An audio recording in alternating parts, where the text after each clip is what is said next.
Okay, so I reviewed Boogeyman 2 recently, and now today I'm going to review Boogeyman 3, which is the Boogeyman 3 that is the sequel to the 2006 Boogeyman and the 2000 whatever Boogeyman 2. Um, but I'm going to do a weird thing today in which I'm going to review Boogeyman 3, but then I'm going to review Return of the Boogeyman as well in this video. I usually do separate videos, but that movie, there's really not much to say about it. And that is the third sequel to the original Boogeyman from 1980. But first, let's talk about Boogeyman 3 from the late 2000s. So, Boogeyman 3 is, funny enough, I didn't realize it would have a little bit of connectivity as a sequel to the second one.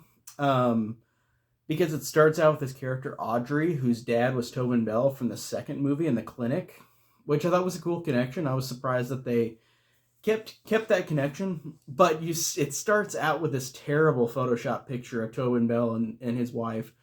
It is awful looking. It looks nothing like they're together in the photo. It's very, very obviously Photoshopped. Um, but it starts out with Audrey, who thinks that who knows the boogeyman's out to get her. But Audrey isn't the main character. The main character is Sarah, who's this radio host who, after Audrey dies by the boogeyman, Sarah is the one to take over the mantle and be the final girl of the movie. But it is really this one. Like, looking at this movie, I honestly will not remember this at all. I thought this one was so forgettable, incredibly forgettable. There's really not much I could really say that I liked about this one at all. It's so weird to say because the 2005 Boogeyman was so boring and so flat and so lame, and then Boogeyman 2 is really fun and had some good kills, and then this one is just like the first Boogeyman from 2005, where it is so boring and so uninteresting, and nothing is memorable about this movie.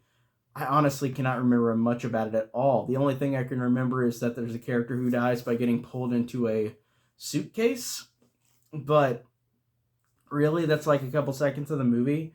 The CG in it is so bad. It's legitimately terrible.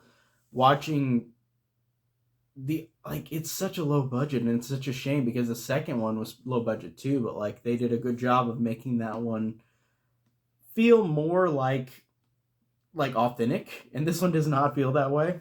Um, and it's just very unmemorable with the characters. The gore is unmemorable. Um, so really, what I'm saying is this movie sucked. Boogeyman 3, I thought it was really lame, and I really couldn't stand it. But the reason why I'm going to review Return of the Boogeyman as well in this video is because Return of the Boogeyman is even worse. Return of the Boogeyman is the third Boogeyman movie that is a sequel to the Boogeyman from 1980. It is the second sequel. I have not seen Boogeyman 2 from 1980, whatever. Return of the Boogeyman came out in 1994, and it is about this girl named Annie who is seeing hallucinations of scenes from the first Boogeyman, and literally it's one of those sequels that is just footage from the first movie basically the whole time. It is just like, say, Puppet Master The Legacy, Silent Night Deadly Night 2, but at least Silent Night Deadly Night 2 felt like it had at least 30 minutes of footage, as opposed to this one, or Puppet Master The Legacy, where like it's literally just scenes from the other movies. Really, this is why I couldn't do another video on Return of the Boogeyman. Like, I couldn't do a separate video with this because there's nothing to say. It's literally just the first movie again, clips from the first movie, the couple new scenes that were filmed. It's just one of the laziest attempts, like with these horror sequels, where they're just footage from the first movie or the other movies.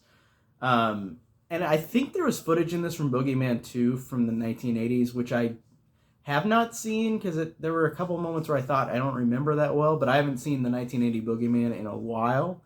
So maybe there might just be footage from the first Boogeyman, but I'm kind of debating on if they had footage from the second one, because like I said, it's been a long time since I've seen the first one from 1980, and the second one I never saw. I will try to see it, even though I hear it's just like this, where it's just footage from the first movie again. But I'm just a completionist, and of course we'll watch it at least once. But this movie I'll never watch again. it was terrible. Return of the Boogeyman. So I knocked out 2 Boogeyman 3s. Boogeyman 3 from the 2000s and Return of the Boogeyman from the 90s. 1994 specifically. So I've reviewed all the Boogeyman movies on this channel, I believe. I reviewed the first 1981 like a long time ago, and then the 2005 one I reviewed in some capacity this year. And then I reviewed these other sequels. So the only one I need to review is the second one from the 80s, but I don't know where to find that one. Maybe it's on Amazon Prime, but we'll see. But I'm reviewing them out of order, but that's totally fine because these movies don't really have a continuity. So that is it for today for my reviews of those 2 movies. Like I said, I usually don't do 2 reviews at once. But like I said, I could barely say anything about Return of the Boogeyman.